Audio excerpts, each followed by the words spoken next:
नमस्कार दोस्तों, हमारे YouTube चैनल पर एक बार फिर आपका स्वागत है। आज मैं आपके लिए मध्य प्रदेश शिक्षक वर्ग 3 परीक्षा संबंधी एक और इम्पोर्टेंट जानकारी लेकर आया हूं। जैसा कि आप यहां पर देख रहे हैं, ऑफलाइन डॉक्यूमेंट वेरिफिकेशन कब से होगा। आप लोग के लगातार कमेंट आ रहे हैं कि सर 4 जनवरी को ऑनलाइन डॉक्यूमेंट अपलोड की प्रक्रिया खत्म है, तो ऑफलाइन डॉक्यूमेंट वेरिफिकेशन कब तक हो सकता है। और इसके साथ साथ कुछ लोग ये भी कमेंट कर रहे हैं कि सर जो ऑफलाइन डॉक्यूमेंट वेरिफिकेशन होगा उस टाइम पर हमें कौन कौन से डॉक्यूमेंट्स लेकर जाना पड़ेगा, इसके संबंध में एक कंप्लीट वीडियो बना दीजिए जिससे हमें सारी चीज़ें पता हों कि कौन कौन से डॉक्यूमेंट्स वहाँ पर लेकर जाने हैं। क्या जो डॉक्यूमेंट्स हम अपलोड करेंगे सिर्फ वही लेकर जाने हैं या फिर उसके अलावा कुछ और एक्स्ट्रा डॉक्यूमेंट्स लेकर जाने हैं। तो इन सब के बारे में मैं आपको कंप्लीट जानकारी देने वाला हूं। आप वीडियो को लास्ट तक देखें जिससे कोई भी गलती आपसे ना हो। और कुछ इंपॉर्टेंट बातों का आपको यहां पर ध्यान रखना है, अदरवाइज आपको काउंसलिंग से बाहर किया जा सकता है। तो चलिए एक एक करके इन सब के बारे में हम बात करेंगे। सबसे पहले अगर हम बात करें कि ऑफलाइन डॉक्यूमेंट वेरिफिकेशन कब से होगा, तो जैसा कि आपने पिछली विज्ञप्ति देखी थी जिसमें कहा गया था कि 9 दिसंबर से आपके डॉक्यूमेंट अपलोड हैं और 21 दिसंबर से आपका ऑफलाइन वेरिफिकेशन था। तो बहुत कम दिन का समय वहां पर आपको दिया गया था, तो ज़्यादा समय यहां पर आपको नहीं मिलने वाला है। जनवरी लास्ट में आपकी ऑफलाइन वेरिफिकेशन की प्रक्रिया स्टार्ट हो जाएगी, क्योंकि आगे चल के आपकी नई भर्ती परीक्षाओं का शेड्यूल जारी हो गया है, जिसके चलते वर्ग 3 प्रक्रिया में ज़्यादा समय यहाँ पर नहीं लगेगा। तो जनवरी लास्ट में आपका ऑफलाइन वेरिफिकेशन स्टार्ट हो सकता है और बहुत जल्द विभाग की तरफ से आदेश इस संबंध में जारी किया जा सकता है। अगर हम बात करें कि ऑफलाइन वेरिफिकेशन के टाइम पर हमें कौन कौन से डॉक्यूमेंट्स लेकर जाने हैं, तो अगर आप यहां देखें, उच्च माध्यमिक शिक्षक के सत्यापन हेतु चेकलिस्ट। अब ये कौन सी चेकलिस्ट है? जब आप ऑफलाइन वेरिफिकेशन के लिए जिला शिक्षा अधिकारी के पास जाएंगे तो वहां पर बाहर आपको एक आदेश लगा मिलेगा। तो ये उच्च माध्यमिक शिक्षक के वेरिफिकेशन के टाइम पर जिला शिक्षा अधिकारी के बाहर लगा हुआ आदेश है। इसमें सारी चीजें आपको बताई गई हैं कि क्या क्या चीजें आपको वहां पर लेकर जानी पड़ती हैं। तो उच्च माध्यमिक शिक्षक और प्राथमिक शिक्षक की अगर हम बात करें तो सिर्फ क्वालिफिकेशन का फर्क होता है, बाकी सारे डॉक्यूमेंट्स आपके सेम मांगे जाते हैं। इसलिए मैं इसके माध्यम से आपको सारी चीजें बताने वाला हूं।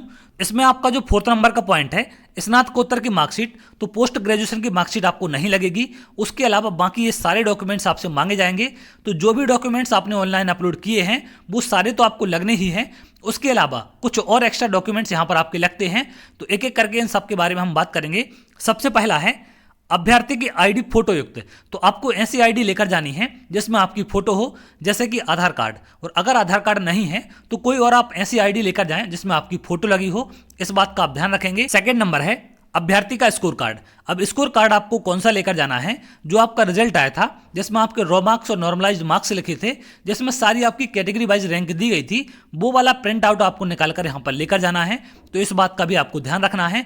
अगर आपके पास प्रिंट आउट नहीं है तो आप उसे निकाल कर अपने पास रख लें, क्योंकि वहां पर आपसे वो मांगा जाएगा। अगला है high school higher secondary school की अंक सूची जन्म तिथि सत्यापन हेतु। तो यहाँ पर आपको 10th और 12th दोनों मार्कशीट लेकर जानी है। आपको गलती यहाँ पर ये नहीं करनी है कि सर हमने 12th की मार्कशीट अपलोड नहीं की थी तो हम उसे नहीं ले जाएंगे। आपको लेकर सारे डॉक्यूमेंट्स जाने हैं, जितने भी डॉक्यूमेंट्स आपके पास हों। अगला पॉइंट है स्नातक की प्रत्येक वर्ष की अंक सूची।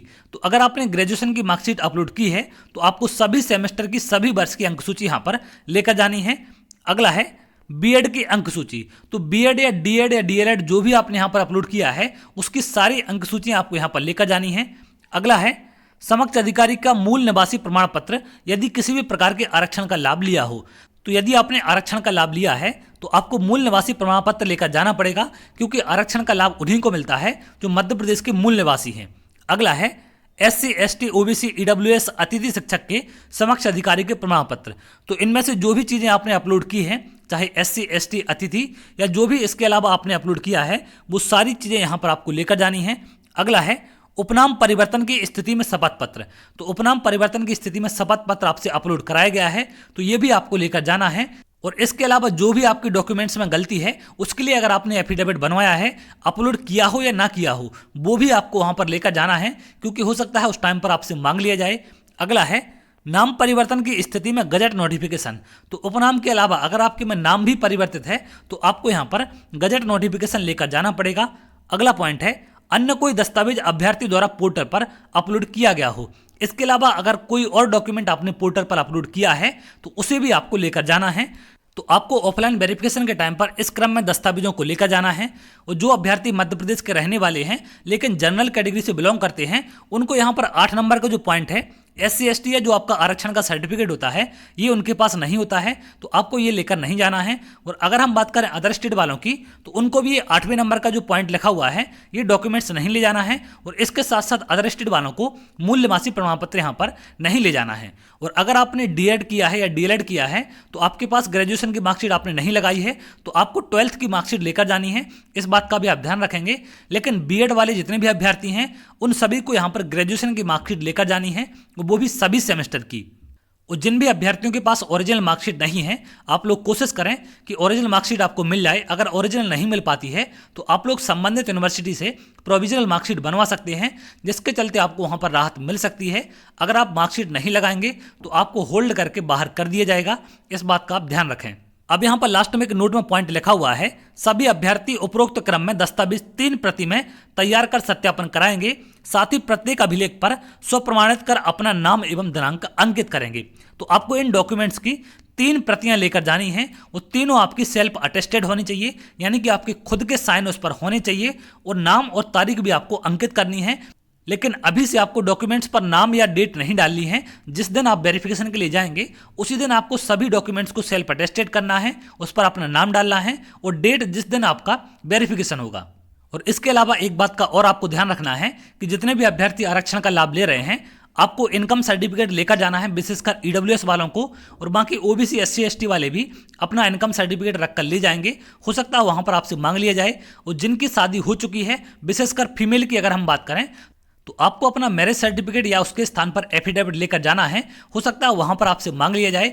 और इसके अलावा जो आपकी समग्र आईडी वगैरह है या फिर आपका जो रोजगार पंजीयन है, वो सारी चीजें भी आप वहां रख कर ले जाएंगे। हो सकता है जरूरत उसकी पड़ जाए, लेकिन मांगा नहीं जाता आपका रोजगार पंजीयन या समग्र आईडी, लेकिन फिर भी आपको वहां पर लेकर जाना है। तो आप लोग पूरी तैयारी के साथ जाएंगे।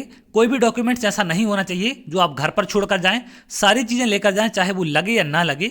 हो सकता है कि इमरजेंसी में आपका वो डॉक्यूमेंट्स मांग लिया जाए तो आपको वहां पर दिखाना पड़ेगा, इसलिए आपको सारी चीज़ें रख कर ले जानी है अब तक जितने भी डॉक्यूमेंट्स आपके बने हैं। तो उम्मीद करते हैं कि सारी चीज़ें आपको यहाँ पर समझ में आ चुकी हैं कि क्या क्या चीज़ें आपको लेकर जानी है। इसके अलावा और जो भी अपडेट निकल कर सामने आएगी मैं आपसे जरूर शेयर करूंगा। अगर आप ऐसी जानकारी चाहते हैं तो हमारे चैनल के साथ जुड़ सकते हैं, जिससे और भी इंपॉर्टेंट अपडेट आपको मिल सके। तो बहुत जल्द अगली वीडियो मिलेंगे, तब तक के लिए बहुत बहुत धन्यवाद।